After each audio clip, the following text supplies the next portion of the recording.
va être plus simple. Mais non, regarde ça maintenant. En vrai, je suis trop curieux. J'ai envie de voir ce qu'il a dit.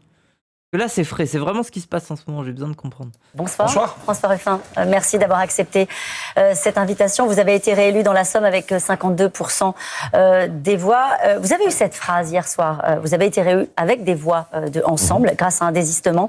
Vous avez dit: je parle avec gravité. Les électeurs nous donnent une dernière chance. Nous devons unir la France des bourgs et la France des tours. Oh là là, mais ça par contre, oh là là, mais son expression de con. Il y a pas un putain de CM là qui lui a dit mais non, ne fais pas ça. Genre, erreur de com, c'est genre la France des bourgs, la France des tours. C'est fatigant. Merci Vjara.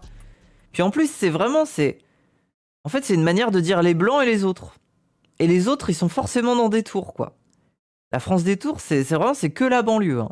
Les noirs, les arabes, tu ne les trouves qu'en banlieue. C'est comme une zone Pokémon. C'est comme quand tu vas dans certains buissons, certaines zones, il y a que tel Pokémon qui spawn. Enfin, bref. Ça parle au petit bobo. Ah, je sais pas. Bref, mais la ligne antiraciste Ruffini, c'est une catastrophe. Il n'y en a pas, en fait. Genre, c'est littéralement beauf et barbare. Mais non, mais la différence, c'est que beauf et barbare ne lie pas une démographie à un territoire. Genre, les barbares, ça peut être... Il y a plein de manières d'aborder le truc. La France des bourgs et la France des tours, c'est que territorialement, ça pose vraiment un essentialisme, en fait. Alors que beauf et barbare, oui, ça essentialise, mais c'est... Enfin, oui, bon. mais c'est de la merde, quoi. C'est de la merde, c'est bon. Les bourgs, c'est les territoires, Tradkid, tout mimi. Et les tours, c'est les dealers, les rappeurs. Bah oui, c'est ça, c'est cet imaginaire-là. Mais c'est pour ça que c'est fatigant, quoi. On doit passer au-dessus de ça, quoi. Et puis c'est faux. C'est pas représentatif de ce qu'est la France, je suis désolé. Bref. Mais oui. Qu'est-ce que j'allais dire? J'ai oublié. Je voulais dire autre chose, mais j'ai oublié. Merci Vjara. Je sais pas si je t'ai dit merci. Merci beaucoup. Merci les gens qui s'abonnent. Qu'est-ce que vous vouliez dire? Il fallait pas se féliciter de la victoire de... Mais oui, après, il parle d'une dernière chance. Par contre, pour le coup, en fait, j'aime pas son mot d'ordre. Dire que c'est une dernière chance pour la France, gros, on n'est pas dans un moment où on a envie d'être pessimiste. C'est quoi le problème? La gauche est la première formation politique à l'Assemblée, va pas commencer à parler de dernière chance. C'est fatigant. C'est-à-dire quoi? Ça veut dire que tu sacrifies l'avenir de tous ceux qui passeront après toi et qui auront des idées de gauche, en fait. Parce que c'est toi qui l'incarne cette dernière chance. Un move de salaud, un peu aussi, de faire ça. C'est bon. C'est pas un visage du pessimisme qu'on a envie d'avoir aussi. Quand bien même entre nous, enfin voilà, on essaye d'être réaliste sur ce qui se passe, mais c'est la dernière chance pour lui. Bah oui, plutôt oui. C'est le endgame. Mais non, mais c'est chiant, enfin c'est... Bref. Et la France des tours. Et oui, son problème, vraiment le problème de Ruffin, c'est qu'il n'a pas de pensée à long terme. Les gens, n'oubliez pas ça, en fait, dans tout ce débat sur Mélenchon, dans tout ce débat sur la France insoumise et tout ça, c'est aussi vraiment une question de politique à long terme et à court terme. Ça veut dire que Ruffin, en fait, eux, c'est vraiment un projet du... l'après-Mélenchon, c'est maintenant. C'est-à-dire, il faut déjà construire le truc et on va essayer d'avoir une coalition pour gouverner, quand bien même on peut se compromettre et tout ça. Moi, la différence, c'est que Mélenchon, quand bien même il pourra pas gouverner dans cette assemblée, quand bien même l'AFI n'aura pas spécialement les manettes et tout ça, eux, ils savent très bien qu'ils construisent une génération de militants, de gens qui se bougent. Regardez, enfin, je veux dire, c'est ce que je disais sur le plateau, c'est il ne faut jamais oublier à quel point, quand bien même on veut exclure la France insoumise des négociations, des discussions, dans l'imaginaire des militants, dans leur tête, les exigences, le seuil d'exigence, il est posé par le programme de la France insoumise. Même au PS, même chez les Verts, même chez le Parti communiste. La ligne de rupture, enfin, je veux dire, elle est pas claire, mais elle est là, elle est posée. Et dans l'imaginaire des gens, ça leur dit qu'on peut exiger certaines choses. Je veux dire, le programme ne serait pas le même sans l'AFI. Comment dire, ça a forcé toute la gauche à se radicaliser. Toute la gauche. Et même les militants qui détestent la France insoumise ont des exigences qu'ils n'arrivent pas à identifier comme étant des exigences qui ont été construites par la France insoumise, à gauche. Bref, merci, dur à trouver. Voilà, et c'est ça un travail de long terme aussi. C'est pas seulement gagner, en fait. C'est créer un imaginaire politique. Et ça prend du temps. Voilà, c'est pour ça que je fais confiance à la France insoumise là-dessus. Qu'est-ce que vous vouliez dire? Il fallait pas se féliciter de la victoire de la gauche? Si, bien sûr. Je veux dire, il y a un mois, Est-ce qu'on imaginait, un soir des européennes où on avait une gauche en miettes avec le moral dans les chaussettes, que quand on dirait au parti « Soyez unis », quand on dirait Front Populaire, un mois plus tard, on aurait une gauche qui serait de retour à l'Assemblée nationale en force et qui battrait le RN. Maintenant, il ne faut pas qu'il y ait d'illusion d'optique. Moi, chez moi, la candidate du Rassemblement national fait 47% sans bouger. Bah oui. On voit que le RN s'installe Ils ont même pas besoin de faire campagne, hein. Les journalistes le font pour eux, en fait. dans les terres populaires, le bassin minier où ils sont largement majoritaires, Dieppe à côté de chez moi, chez mon copain Sébastien Jumel. Bon, bref. Et donc, ça veut dire que c'est quoi la réponse qu'il faut leur apporter à eux? Il faut que là, c'est un sursis qui nous est offert. C'est, pour moi, la dernière chance pour la France. Il faut que ça soit mis Oh là là, franchement, ces éléments de langage, ils me terrifient. Je comprends pas ce qui lui prend, en fait. Ne présente pas les choses comme ça, t'es taré, en fait. Il est taré, hein. Il est taré parce qu'au moindre... Je veux dire, au moindre faux move de la gauche, à la moindre campagne médiatique contre la gauche, ça veut dire quoi? Ça veut dire que les éléments de langage des journalistes, ils seront prêts. Tout le monde va lui dire, bah vous disiez que c'est une dernière chance pour la France et vous avez raté cette chance. En fait, il offre littéralement le bâton pour se faire battre. Il faut pas, en fait. C'est masochiste son discours. Enfin, je sais pas. profit pour que les gens se disent, quand ils gouvernent, il y a du mieux pour nous. Il y a du mieux concret. Il y a du mieux sur nos salaires. Il y a du mieux sur nos retraites. Il y a du mieux sur nos vies. Un peu. Même pas. Depuis qu'il s'est vu Premier ministre, il se présente en dernière chance. Oui, mais c'est comme une prise d'otage. Mais c'est vraiment pessimiste. Enfin, j'aime pas ça, quoi. J'aime pas ça. Il faut que les gens puissent se réjouir, en fait, de ce qui s'est passé dans le pays. Il le faut. Quand bien même, voilà, je vous présente les choses de moi-même aussi de manière un peu pessimiste par rapport au fait que le programme ou le Premier ministre, c'est un effet de communication et que ça n'arrivera pas. Je vous le présente comme ça. Mais c'est quand même dangereux, en fait, ce qu'il fait. Enfin, Quelque chose de formidable, mais nous allons vivre. Ben oui, c'est une rhétorique de peur. Voilà, c'est ça, en fait. C'est ça qui me gêne. C'est une rhétorique de peur. Alors, désolé, mais c'est pas l'imaginaire politique que j'ai envie de proposer, quoi. Un peu en mieux. Nous allons retrouver une assurance que l'avenir ne soit pas incertain, qu'on soit toujours ballotté. Voilà ce qu'on doit apporter à notre pays. François Ruffin, pour faire tout ça, il faut une majorité. On vous a entendu dire qu'on ne vous retrouverait pas sous les couleurs de la France insoumise. Où est-ce que vous siégerez? Depuis qu'il a élargi son champ des possibles en termes de carrière personnelle, il se sent super fly et sort des punchlines de tocard. Bah ouais, on en est là. Il est trop sûr de lui pour le moment. Après, peut-être que ça jouera contre lui, hein. Pour l'instant, les jeux ne sont pas faits, hein. Mais pour moi, il est trop sûr de lui, hein. Je pense que c'est un suspense modéré pour les téléspectateurs qui n'y apportent qu'une attention. C'est fondamental pour les équilibres qui se jouent au sein de la gauche et ils le savent aussi. Je pense qu'il nous faut, à l'Assemblée, une maison commune qui rassemble des députés insoumis, communistes, socialistes, écologistes, qui soient comme un espèce de trait d'union. Ça s'appelle le nouveau Front populaire. Voilà, et qui permettent qu'on vive ensemble à l'intérieur de ce groupe. Vous voyez à quel point il est pas clair, là? Attendez, on remet, mais c'est... Attendez. Pour les téléspectateurs qui n'y apportent qu'une attention. Là, c'est important ce qu'il dit, hein. C'est fondamental pour les équilibres qui se jouent au sein de la gauche et ils le savent aussi. Je pense qu'il nous faut, à l'Assemblée, une maison commune qui rassemble des députés insoumis, communistes, socialistes, écologistes, qui soient comme un espèce de trait d'union. Donc là, quand il dit ça, une maison commune, en fait, il parle de créer un nouveau mouvement qui viendrait consteller plusieurs figures des différents partis qui ont fondé le NFP. Et là, la journaliste lui dit, bah oui, mais c'est le NFP, c'est votre formation. Et lui, il est pas clair. Il dit, ah bah oui, c'est ça. Mais non, c'est pas ça que tu veux dire, sois honnête. Là, t'as envie de faire un nouveau mouvement. Mais même ça, t'as du mal à l'assumer, visiblement. Bref. Ça s'appelle le nouveau Front populaire. Voilà, et qui permettent qu'on vive... C'est pas clair. Ensemble à l'intérieur de ce groupe. Maintenant, je vais vous dire, le Front populaire, pour moi, ce ne sont pas que des institutions, ce ne sont pas que des ministères, ce n'est pas que l'Assemblée. Il parle de ça, je sais pas si t'avais vu. Attends. Nous ne siégerons pas dans le groupe insoumis. François Ruffin, Daniel Simonet, Alexis Corbière et Clémentine Autain ont envoyé une lettre au groupe communiste et écologiste de l'Assemblée pour proposer la création d'un nouveau grand groupe parlementaire commun. Bah oui. Plusieurs députés envisagent de rejoindre chaque camp. Il y a aussi des oppositions. Voilà, vous mettez ça en perspective avec ce que Ruffin vient de dire. Et en fait, Ruffin, il est pas honnête là. tout simplement. Les gens, il est pas honnête. Que là, il a pas nommé la chose. Elle lui a dit c'est le NFP. Il a dit oui. Alors que non, tu veux faire quelque chose au sein du NFP. Tu veux créer un groupe au sein du NFP. Bref. Que le Front populaire vive dans la société. Et moi, je suis partisan d'une maison commune aussi dans la société. Je ne sais pas ce que c'est une maison commune, François Ruffin. Je sais ce que c'est qu'un C'est pas clair. groupe parlementaire. Je sais ce que c'est que le nouveau Front. Son petit sourire là. Société. Je ne sais pas ce que c'est une maison commune, François Ruffin. Je sais ce que c'est qu'un groupe parlementaire. Quel enfer. Ah, sa tête. Ah là là là là.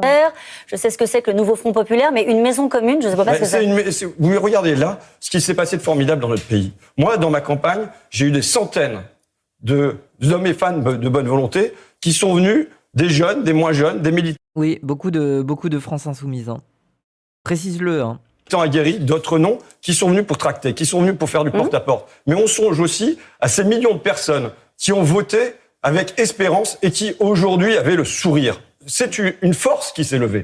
Il ne faut pas que cette force retombe. Et pourquoi elle retomberait elle peut avec retomber, ce qui existe aujourd'hui? Elle peut retomber parce que si on laisse faire juste le jeu des institutions, si on confie juste son destin aux partis, aux ministres et ainsi de suite, il faut que les gens soient acteurs de leur vie. Vous voyez? D'accord, ça veut dire quoi?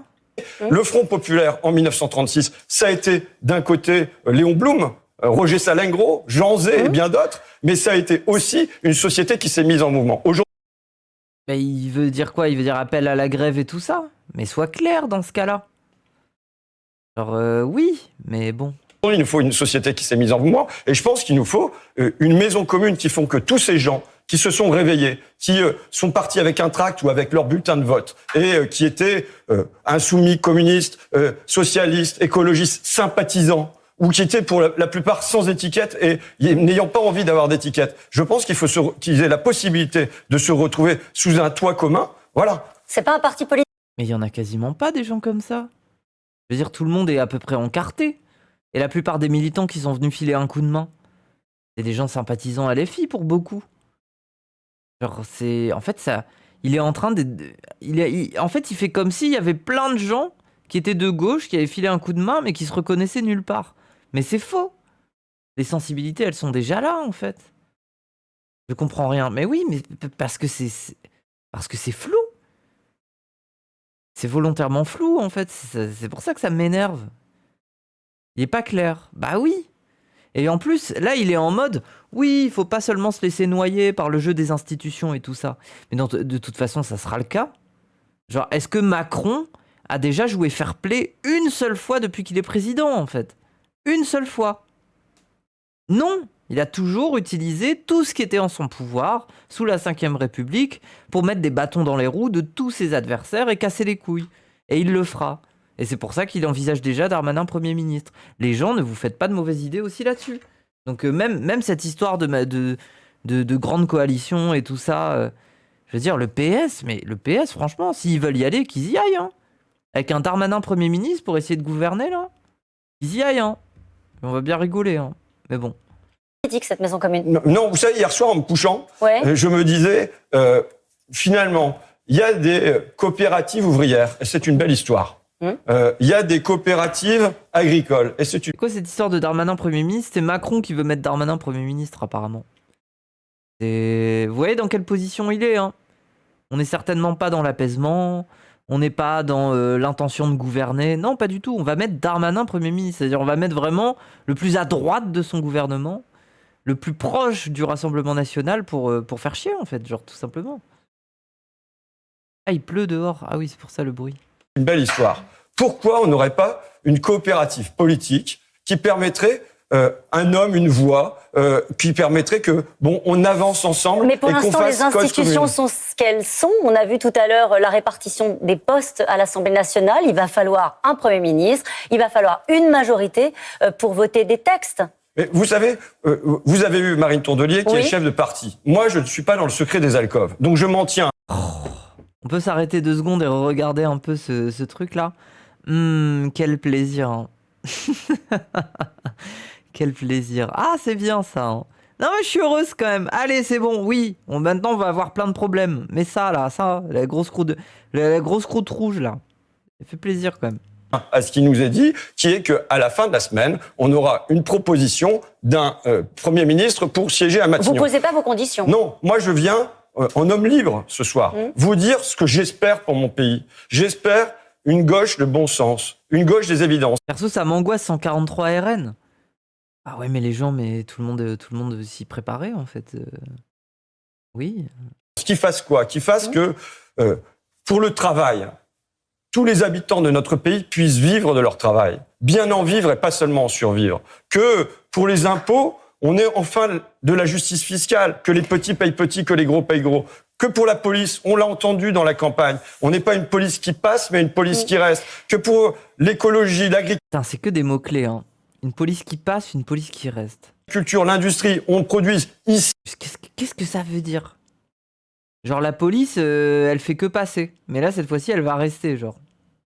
Oui, c'est la police de proximité, quoi, j'imagine. Mais dans ces cas-là, dit police de proximité, c'est quoi cette espèce de formule-là, un peu nulle? No comprendo, hein. Mais oui, c'est flou, enfin, c'est vraiment flou, hein. Si autant que possible, plutôt qu'au Brésil ou en Chine. Est-ce que dans cette maison commune, dans cette coopérative, les gens de Ensemble pourraient être les bienvenus, des gens de LR pourraient être les bienvenus? Est-ce que... J'en ai trop marre de ces éléments de langage. Bah ouais, puis en fait, c'est le côté ouvriériste. C'est le côté vraiment... Le peuple, lui, ce qu'il aime bien, c'est des slogans chocs. Un peu comme de la publicité, tu vois. Et des trucs qu'on pourrait dire au bistrot. Nous, on veut pas d'une police qui passe, et la police, elle reste. Et la France des bourgs, la France des tours. Hein. Et ouais, mais en fait, il y a presque du mépris de classe un peu dans ces formules. Je sais pas. Sa manière de voir la politique après. Hein. Ouais. Mais d'ailleurs, attendez. Ah oui. Regardez, il y a ce docu-là qui va sortir bientôt. Ah non, c'est pas ça. Ça a l'air... Non. Ça a l'air incroyable. Attendez. Faut que je vous montre. On ira regarder ça parce que ça va être bien. Où est-ce qu'il est? Ah oui, il est là. Ça là. Front contre front, après le choc de la dissolution, nous avons décidé de poser nos caméras dans les coulisses de la matinale de France Info pour réaliser un documentaire dans l'urgence. Une rédaction face à une élection historique. Front contre front disponible bientôt. Ça va être bien ça, ça va être bien ça. Ça va être bien ça. Avec l'étard. En vrai, avec l'étard, ça pourrait être cool, ouais. Si vous voulez, on le batte avec l'étard. C'est vrai que vous avez su après Pascal Praud. Mais ça a l'air précis parce qu'à chaque fois, c'est durant les maquillages, durant les off, que les candidats ils s'expriment un peu, avec les journalistes. Ça a l'air précis de fou. Il y a trop d'images qui ont l'air précises. Donc, C'est News qui avait la dissolution.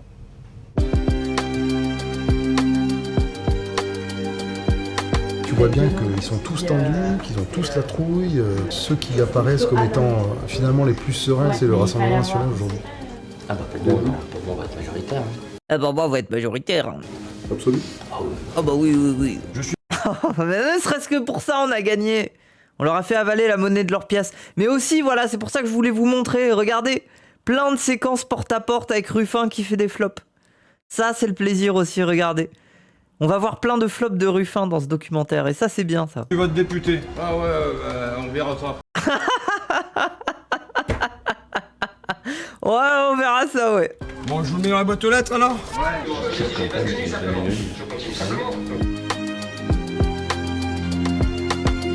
J'ai élargi la fenêtre de la fenêtre, ça voilà. C'est vrai. Rien que pour ça, pour Zemmour, là, qui se fait mousser tout seul, là. C'est pas la même chose. J'ai pas dit des choses radicales, vous savez. Vous n'avez pas dit des choses radicales, hein. Vous êtes dégoûté de la politique, alors? Oui, D'accord. De tous, de toutes, de tout le monde. tout le monde.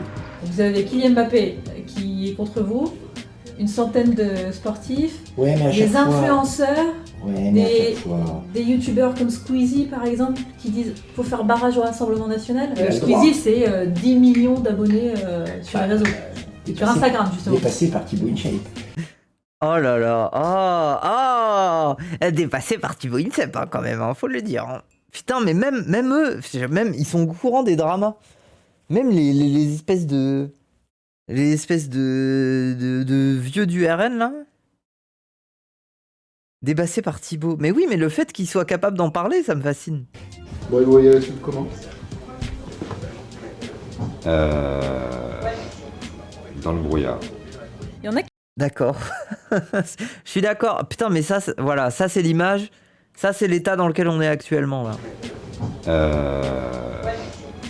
Dans le brouillard. Il y en a qui vous font part de leurs doutes, de se dire est-ce qu'on peut vraiment confier le pouvoir à un jeune homme de 28 ans qui n'a que le bac en poche, qui a jamais travaillé ailleurs qu'en politique Non, honnêtement, personne. C'est vrai que. Attendez. Attendez. Moi, je me pose une question. Par exemple, Bardella. Il a taffé dans quoi? Il a jamais taffé, en fait, Bardella. Il a pas fait d'études. Non, il a jamais taffé, hein. Je pense que Macron va essayer de jouer en refusant la démission d'Attal, à mon avis, Waouh, putain, il a pré-shot, hein. au lendemain du... Non, mais il faut toujours se méfier de lui. Faut toujours se méfier de lui. Lui, là, lui, on s'en méfie, lui. Lui, il est fort. Non, mais faut le reconnaître, c'est un fils de pute, mais il est fort. Il arrive à voir les coups en avance. C'est un vrai requin, hein. scrutin. Vous avez une responsabilité historique. Ouais, enfin, on fera le bilan des responsabilités. Bah, avec grand plaisir. Bon, ça a l'air bien. Franchement, ça a l'air bien. Je sais pas quand ça sort. Je sais pas quand ça sortira, mais écoutez les gens. Quand ça sortira, on sera là. Et je proposerai à l'étard qu'on regarde. Vu que vous aimez bien, là. Moi aussi, j'aime bien, en vrai. Mais oui, c'est un peu poulet, là.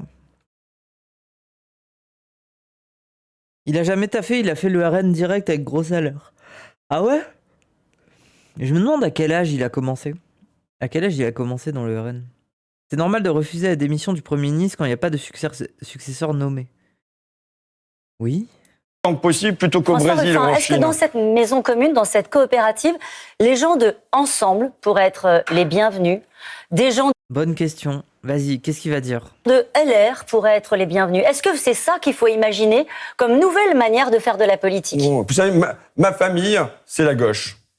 Ça ne veut pas dire que j'exclus, que je ne dialogue pas, que je ne parle pas, et croyez bien que je parle avec tout le monde. Vous savez, dans une circonscription où 47% des électeurs votent pour le Rassemblement national, et en fait, c'est encore davantage aux élections nationales qu'à l'élection législative, vous devez parler avec tout le monde, vous devez convaincre tout le monde. Voilà. Donc c'est ma manière d'être. Mais maintenant... Putain, mais ça y est, il a fait 2 semaines de porte-à-porte. C'est vraiment le petit père des peuples. Hein. Et il a parlé avec tout le monde, hein, il comprend tout le monde. Hein. Non, ma famille, c'est la gauche. Mais la gauche large. La gauche. Elle va d'où à où, la gauche large? Dès 2017, vous savez, pour ma première candidature, j'avais rassemblé écologistes, communistes et insoumis. Bon, ça fait pas une majorité. Ça n'est pas une majorité maintenant. On en est là quand même, François Ruffin. C'est ça. Les gens qui nous regardent se disent comment on fait. En fait, il répond pas là. Voter le budget. Comment est-ce qu'on fait voter les lois qui pourraient changer notre quotidien? Écoutez, je pense qu'il vous manque un invité. Là, c'est Emmanuel Macron, c'est le président de la République. C'est pas lui qui va décider. Mais il a assez maltraité les institutions ces derniers temps. D'accord? Il est temps maintenant qu'il les respecte. Il est temps.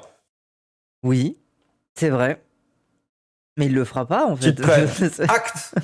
Il le fera pas. On connaît le personnage. Enfin... Le choix des Français hier, qui est que là où il y a la plus grande force, c'est à gauche. Donc, qui nomme pour Matignon un Premier ministre venant de la gauche.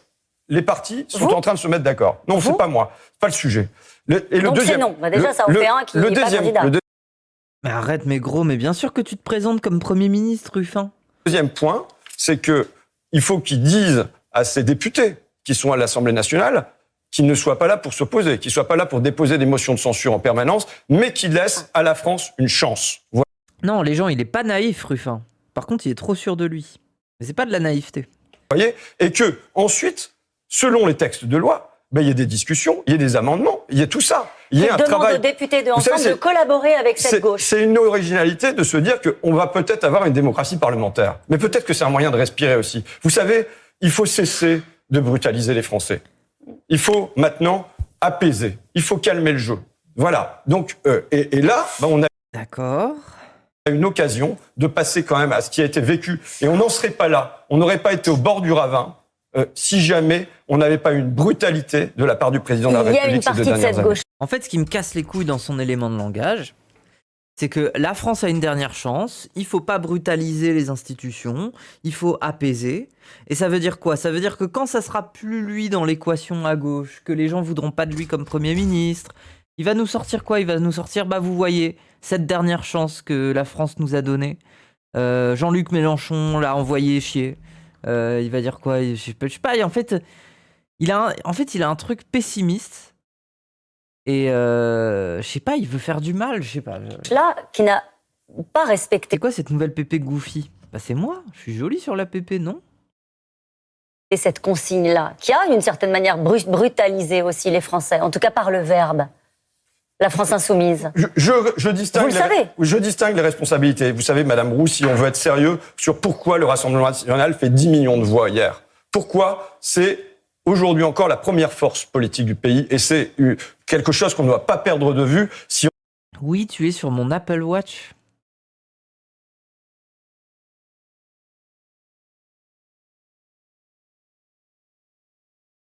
on ne veut pas perdre demain la démocratie et en partie perdre la République. Pourquoi ? Parce que pendant 40 ans, il y a eu des politiques de centre-droit et de centre-gauche qui ont été menées en alternance, mais sans alternative, et qui ont ruiné... Quand Twitch est ouvert, je vois ta grosse tête sur ma montre. Ah oui, c'est pour ça. Oui, parce que je me disais, s'il y a des gens qui commencent à me mettre en fond d'écran, c'est bizarre, non ? Le parasocial prend une certaine dimension quand même. Et en partie perdre la République. Pourquoi ? Parce que pendant 40 ans, il y a eu des politiques de centre-droit et de centre-gauche qui ont été menées en alternance, mais sans alternative, et qui ont ruiné notre industrie, qui ont placé les classes populaires en situation de précarité très massive. C'est la première responsabilité. On a une deuxième responsabilité, qui est ce que fait le président de la République depuis 7 ans, qui ne tient pas compte du fait que, en particulier depuis 2 ans, il y a une majorité très relative à l'Assemblée, mais surtout qu'il est en grande minorité dans le pays et qui gouverne avec arrogance et toute puissance, comme si... Surtout la réforme des retraites. S'il n'était pas dans cette situation. Et je le dis, il y a eu une responsabilité qui a été de la gauche de ne pas offrir un débouché clair à cette situation bloquée. Est-ce qu'il y a ces débouchés-là dans ce programme tel qu'il est aujourd'hui ? Oui, il est très clair que sur un certain nombre de points, il y a une réponse à ce qui a été fait. Qu'est-ce qui manque, François Ruffin ? Qu'est-ce qui manquerait ? Non, mais vous savez déjà, si on fait tout ça, ce sera bien. Moi, je pense qu'il y a dedans, il y a une réponse, notamment aux crises installées par le président de la République. La première des crises qui a été installée était une crise fiscale. 2017, quand tu supprimes l'impôt de solidarité sur la fortune et qui vient en même temps de la CSG sur les retraités, les APL pour les locataires, suppression des emplois aidés, grand sentiment d'injustice fiscale. On rétablit l'impôt de solidarité sur la fortune. Deuxième crise, la crise des Gilets jaunes, avec une demande partout dans le pays de référendum d'initiative citoyenne. Mais pas tout de suite. Va pas faire des RIC maintenant. On n'aura que des RIC de racistes.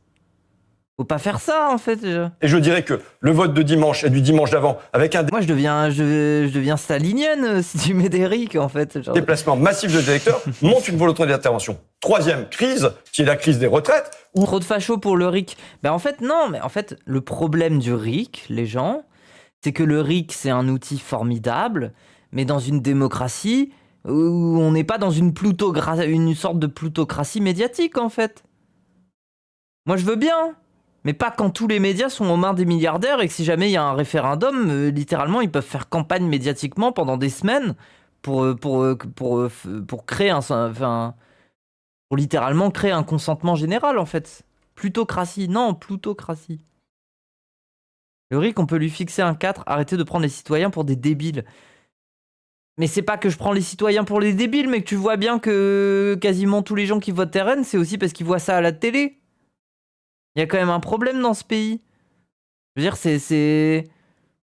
Désolé, mais les gens, c'est pas de leur faute. C'est pas juste les prendre pour des débiles, mais des gens qui s'intéressent pas beaucoup à la politique, qui allument leur télé de temps en temps, et quand ils l'allument, c'est soit BFM, soit CNews.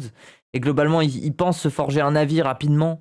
Et du coup, ils prennent tout pour argent comptant, tout en ayant l'impression d'avoir un peu une critique médiatique, en disant « Ah bah oui, mais bon, moi je les crois pas non plus, les médias. » Mais au fond, ils n'ont pas été faire un travail d'aller voir différentes sources pour vérifier. Notamment parce que les gens n'ont pas le temps dans leur vie. Ils n'ont pas le temps de le faire. Ils ont d'autres priorités. Ils ont des gosses, ils ont un taf. Bah oui, on est dans une situation irrespirable en fait. C'est irrespirable parce que les gens ne peuvent plus s'informer normalement. Ils peuvent plus s'informer clairement. Et le problème, c'est que dans une démocratie, c'est le problème. C'est que tu fabriques du consentement. Tu fabriques une opinion.